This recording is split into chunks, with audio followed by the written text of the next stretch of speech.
Good morning, my dear brothers. This mystery of the Father Bishop. Well, there is nothing mysterious about it. It's just that I realized that ecclesiastical titles are generally conventional. There are no fixed rules, and they are cultural and historical. Because the title of lordship, I don't think it originated from the church. It was part of a cultural baggage of medieval Europe, especially the feudal system. All the titles, Lord, Monsignor, Mister, they are all from the same background.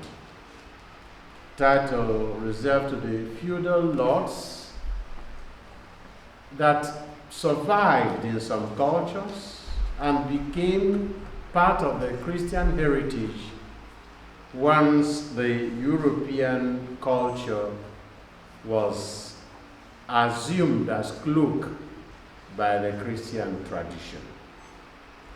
And we know there are so many other things in the European culture that have become part of our Christian tradition. Because while sojourning among a people, Christianity picks up positive elements from among those people, beginning with the Jews. So you find out the title Lord not being reserved to the church was then, however, used widely in the church. And especially in the Church of England, such that when other cultures dropped the title lordship for bishops, it remained in Britain and other former British colonies. Of course, Nigerians are surprised to hear that Monsignor or Monsignor is just my lord in Italian. Monsignore. And when I go to Italy, they call me Monsignore. And you will have heard about the Lord's temporal and the Lord's spiritual. This is because members of the royal family or the noble family, descendants of the noble families, have the title by right of Lord in Britain. And you have a part of the government, you have the House of Lords. That House of Lords, they are not elected. They just become members of that house by descent, by birth. But then you have those who are elected. And they are called members of the House of Commons. Commons. But because some people have acquired the royalty of lordship, don't forget that this ring, before it was reinterpreted to be the sign of the bishop's marriage, indissoluble marriage to the church, it was a sign of authority, of state. And it was a signet ring that the bishop used also to sign documents. Part of the regalia of the bishop and popes came from the imperial tradition and the royal tradition of medieval Europe. Of course, you do not know, or many of you do not know, that now we associate the uniform of the Pope with white. It wasn't always so. The Pope used to dress like the emperor. Emperor Augustus, with all the royal colors, especially in red. It was a Dominican monk, a Dominican priest, Fred, who was elected bishop and then cardinal and bishop of Rome, Pope Pius V, who has to be allowed to use his Dominican habit as a pope. And that's how white became uniform of popes. Otherwise, popes used to dress like emperors, in all the pomp and mania of an emperor. Our crown, with the crowns, with the rings, with the robes, all of them. Now, because of that, they were also they were called lords, and rightly so, bishops, because they had temporal power. Many of them fought wars. We may have to refer to that in the course of this encounter. But with a better self-understanding, the church began to shed some of its engagement in temporal power in the world, preferring to be rather salt and light instead of trumpet and drums and guns and cannons. But the title survived, especially in some languages.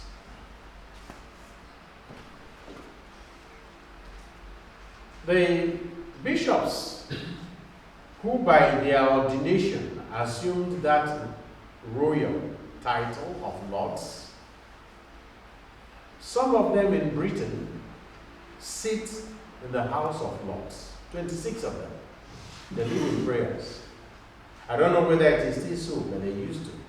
Those are the Lord's spiritual, because it's not by birth, and it's not by heritage, it's by ordination, by vocation. They are the Lord's spiritual. And those who by their birth are born into the family, of the noble family, are in their House of Lords, the Lord's temporal. And the title is also applied to judges. So after having seen all that, and how in many places of English language, the bishop is just simply called bishop, episcopus. Is a leader, overseer. As a matter of fact, the Pentecostals seem to have chosen a better interpretation or translation. The overseer, that's what the bishop is. But because that title has been dropped in many areas, people are just called bishops. Good morning, bishop. If you go to the US, to Kenya, to Tanzania, nobody will say good morning, my lord, or your lordship. They just say good morning, bishop. And they call you even Bishop Paul, not Bishop ONAH, Bishop Godfrey. I remember being in South Africa from my days as a professor in Rome. I met a South African bishop, a white man. And each time I met him, good morning, my lord, there was another Nigerian priest who were my lording him. After the third time, the man stopped, looked me in the face, straight in the eye, and said, my Lord is in heaven. I don't know where yours is. That was the first time I started thinking about that title. But the real challenge came in Igbo.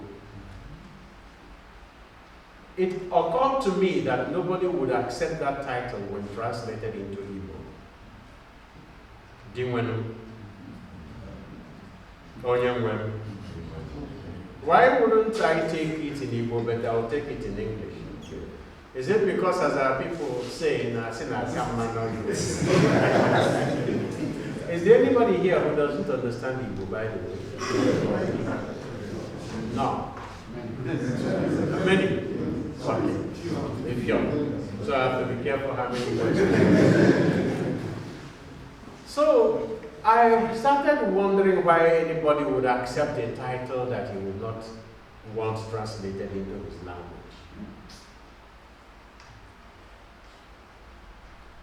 Monsignor Maduka, of blessed memory, Oka Diocese, did suggest long ago that something be done to that title. That we adopt, he suggested we adopt a title that will be more homely. And they asked him, what do you propose? He said, Nah. And they said, how do you distinguish Reverend Father Nah from Bishop Nah? And he suggested, let us call the bishop Nnadiebube. And people laughed at him, and until he died, he was called Nnadiebube. But that observation remained with me, because I kept wondering why we wouldn't make the title Nna to replace Father, Reverend Father, or my Lord. So when I became a bishop, I proposed to my people, my priests and my lay people, let's do something about it. Let's see if we can contextualize the title of a bishop. He's a leader, but he's primarily a father of an ecclesial family. So, if we are speaking in Igbo, let us call the bishop Nani. You can add the title bishop in English because everybody now knows what a bishop is. So, Nani bishop.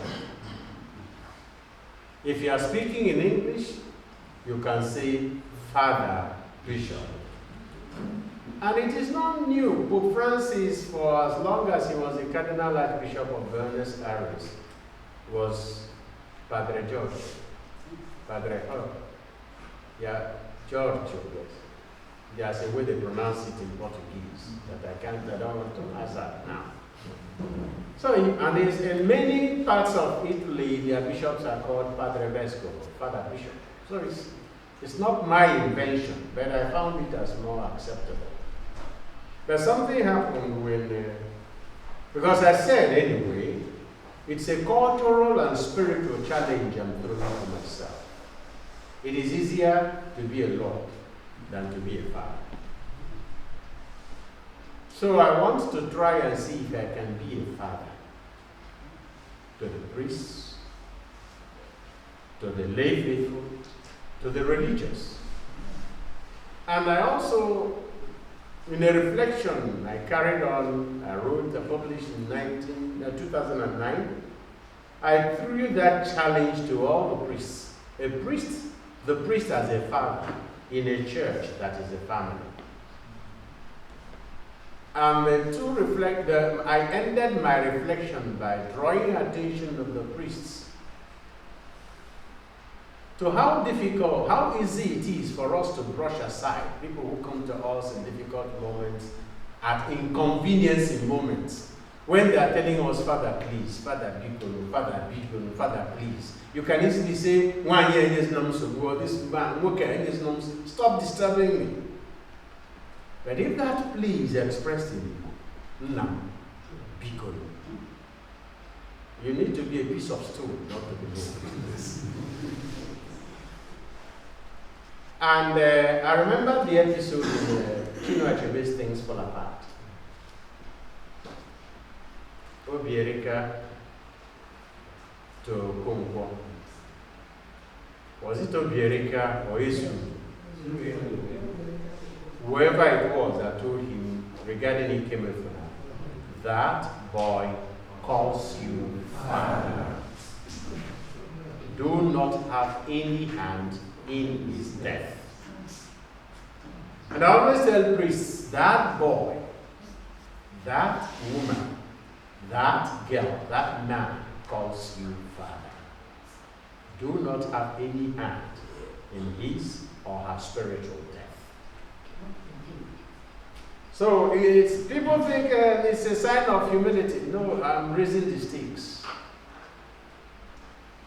It's a challenge that I want us to take seriously. I noticed my elder brother could tell me, good morning, Father. But he couldn't say, nah, neighbor.